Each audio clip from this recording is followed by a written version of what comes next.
So in talking to everyone last week, it became obvious that there was a desire to see some more detail on some of the solutions that were provided for the exercises. And in particular, one of the exercises seemed to create a little bit more of a problem than others. The 3.3 regarding the laptop sales and the average laptop sales for our London computer chain seemed to cause a little bit of problems for some of the people. So I thought I'd actually, rather than going through and just writing out a solution, that it might be more valuable to do a video-based solution so you could see how I would address this. And also to raise some issues that are a little bit of a potential problem if you were to sort of blindly follow what's in the book. But let's get started. So what I've done is I've actually opened up the laptop sales for January 2008 here. This is the data set that we're using for this problem. And what the problem is asking us to do is to do a little bit of an average retail sales analysis on a store-by-store basis, specifically using a bar chart. So to do this, not surprisingly, we'll jump into the graph builder. There are a couple of different ways in which we can do this, and I'll show you another way, which I'll use as a sanity check in a moment. But let's just jump into the graph builder. Get that out. We know that we want to do this by store postcode, which is the store ID in this sample. So we'll pull that down onto the x-axis, and we're already getting some information here being plotted out on a store-by-store basis. I'm going to expand this out a little bit so it's a little bit easier to see. And then to get to the retail price, we just drop that onto the y-axis. Now, the default output format here for this type of a graph, where we've got a continuous versus a categorical, is a box plot, maybe not too surprisingly. And we're actually looking for a bar chart. So let's click over to that. And you see at this point, we've already got what we're looking for. Pull it to make it a little bit easier to see, but we have our summary statistic being plotted as the mean, and in this case it's the mean of the retail price. We're not showing any of the error bars or any of the labels, although we could very easily do so. And you can see that it's being organized on a store-by-store basis. And so Jump very conveniently is taking all the data, sorting it by the relevant store postcode, and then creating the mean retail price pretty much automatically for us. Now, the question goes on to ask for us to start trying to understand the differences from store to store in terms of average retail price, and it seems to be suggesting that we should be doing it by adjusting the y-axis to magnify the differences. So if I take that at face value, the way I interpret what they're asking to mean is that I would sort of adjust these axes to try and get a range where I can see these differences more clearly. Now, just to look really carefully or quickly, you can see that all of the average retail prices are sort of hovering between 450 and 500. So what I'll do is I'm going to double click on the axis. That brings up a dialog where I can adjust more finely what's going on. So I'm going to go from, say, 400 to 500. Because we really don't have a lot of space there, having an increment of 100 really kind of doesn't make any sense. So I'm going to adjust this down to 10 and then replot it. And you can see now that the differences from store over to store are really much larger in terms of the visualization.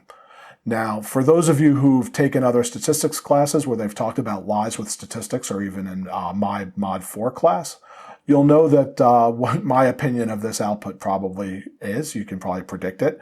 You'll remember that creating statistical visualizations where you don't see the 0 point on the y-axis is actually a classic lie with statistics. And what is happening here is that this change from store to store, the change in the average retail price, appears to be much, much larger than it is relative to the overall magnitude of the actual retail price. So what appears to be a very large change here is really only on the order of a couple of dollars. In this particular visualization, or if I even made it worse by, say, starting at 480 and going to 500, let's really amplify the effect. It looks like there's this wild change where almost you see this W4 store appears to really, relative to all of the other stores in the chain, be doing very poorly. And that's purely a function of the way in which we're visualizing it, setting up the axis. So my recommendation to you, and a best practice for doing this type of a graph, is not actually to do the amplification that the book is asking you to do, but in fact to leave the lower bound on the axis at 0 so that you can see that, in fact, really, in an absolute sense, that the change from a mean retail price on a store-by-store basis is really quite small. So with that having been done, now the question goes on and asks us, how can we find the store with the highest average and the lowest average? presumably the mean retail price, highest and lowest mean retail price, and suggests that we go about doing it by using the local data filter, which we can get to through the red pull down, the red arrow pull down. Oh, sorry, this red arrow pull down, where it's under the script option. So we go there, and you can see, let me move this over a little bit so we don't run off my visible area. Now we have the option of actually creating a local data filter, and it's worth actually trying it at this point so you can see what happens. So the obvious way of going about doing this is to go and click the retail price, say add. All right, we still have the same thing. Let me go back here so you can see a little bit more of what's going on. So this is back to the original plot. Well, back to the original plot now. And let's start adjusting the retail price here in this filter. And you can see actually a funny thing is happening.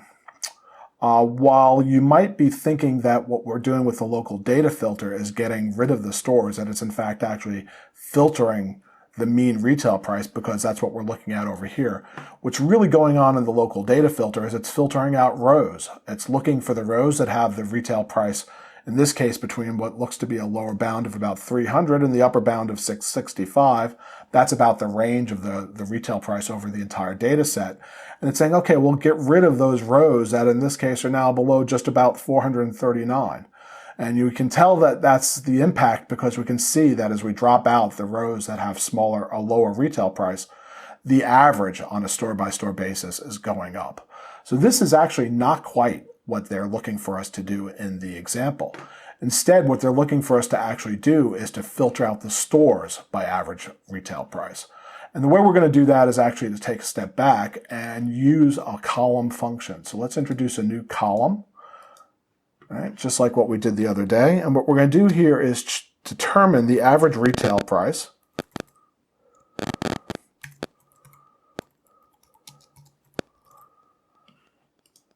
using a formula.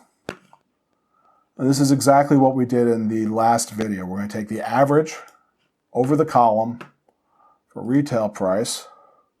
We're going to do it by the store postcode. So this should make sense given what we've already done up till now. Click OK, and bang. So now what you're seeing is we've added a new column, and in this column we've basically taken the average price in pounds for each of the stores. And if we were to go back and look and check that, I'm sure we'd get that answer. One thing I'm going to actually point out, since this question also came up, is when I showed my solution to somebody in class, in fact, Kate, she noted that I was showing it in pounds, and that's clearly not what we're seeing here. We've got something that has an awful lot of decimal points, clearly not without it, without any kind of units. The way I got to that was in that same sort of process, going in with the column info. I can actually sit here and choose a format. So I'm going to choose a currency format, and that'll allow me to decide whether it's US dollars. In this case, it's not. It's British pounds. So let's make it British pounds. You can see that that's a nice little format there. Okay, so let's go back and recreate that graph. So we'll do the same thing we just finished doing. Not going to get too very concerned about what's going on there. I'll just leave it alone. Let's get back to where we have our local data filter. All right. And now we can see that we have the option of filtering over the average retail price, which we could not do before, right? Before, all we had with the retail prices, which is literally on a row-by-row basis or a sample-by-sample basis, filtering on the retail price for that particular sample. Now we can actually filter over the average retail price. And if we add that filter, you'll start seeing that, in fact, to get to the lowest, we just basically filter out all the other stores. You get that pretty quickly. And then to get the two, the lowest and the highest, in this case it's an or. We want the one that's got the average lowest retail price or the average highest average retail price. We'll just do the same thing and filter it out to get the one at the top. So there you have it, the one with the highest and the lowest average retail price. Okay. Now, one of the things that also came up, there was a question, and it turned out to be a bit of a red herring because the student and I were using two different data sets. The student was using the larger data set over the course of the year, and I was using the smaller data set. But there was this question about well, why is my answer different than yours? And it was worth, the way I was reasonably certain, or the reason I was reasonably certain that I had sort of gotten to the correct mean retail prices is because I usually don't do analyses only in one particular way. And JUMP in particular, it's so easy to put together multiple ways to the same answer for these simple summary statistics that oftentimes if I'm going to do something like this, where I have a chart with a summary statistic and some sort of a filter, I'll also go over and do the sanity check of creating the tabulation that computes that same summary statistic. So let me go off, and I've got now, again, store of root postcode. You can see that it's collecting a lot of statistics, and what I'm going to do is the retail price, and I want to compute the mean. So I've got the sum and the mean. I don't really care about the sum, but I do care about the mean. Okay, and so what we're looking at here is for store N176QA, and these are organized, I believe, alphabetically. N176QA, the average retail price according to the tabulator, is about $495, and that looks like it's probably not too far off. Okay. Similarly, if I look at W4 3PH, about $481. Okay. Let me go off, and we can actually add. Believe we can add. Oh, sorry, let's put a label on it. There we go. That's the easiest way to get to what I was trying to do. So we've got 495 and 481. 495, more or less, and 481. They're rounding a little bit on us. We might be able to adjust that if we really want to put the effort in.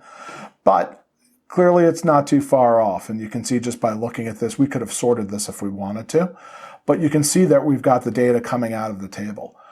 Now, the last thing I want to say about this is that this tabulate capability is extremely useful. It allows you to create all sorts of summary statistics for each of the individual features. The problem is you get it in the format where it's sort of in this text-based area where you can't really do an awful lot with it. It's worth knowing that when I get an answer out here, if I want to actually take advantage of this, like let's say for the sake of argument, I just wanted to do a sort. There's no easy way of doing a sort built into this. So what I would potentially do is go over here and create a local, create a data table out of this result, okay? So at this point now, I've just grabbed the results of this tabular, the descriptive statistics, and I can do whatever I want, including sorting things down. So you can see now that I've confirmed that N176QA, that's my peak, and W4 3PH, that's my the one with the lowest. So that's how I would go about doing exercise 3.3a. Let's see, now the second is just using a box plot. And I'm going to just get rid of this. And rather than rebuilding it, let me clear out all of my statistics and all my filters.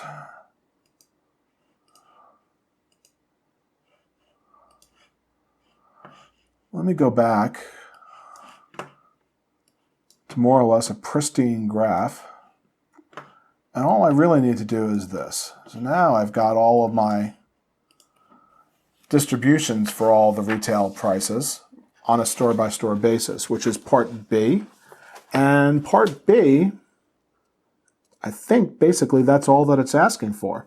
And it's asking, I guess, does there seem to be a difference between their price distributions? And it's not really clear if they're looking for the top two or all of them.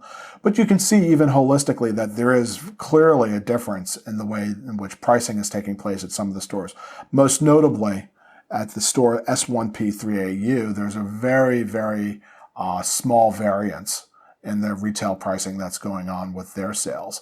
And you can see just by looking at the box and whiskers plot here that there are differences not only in the means, the medians, but also the extent, the upper and lower interquartile ranges and bounds and things like that.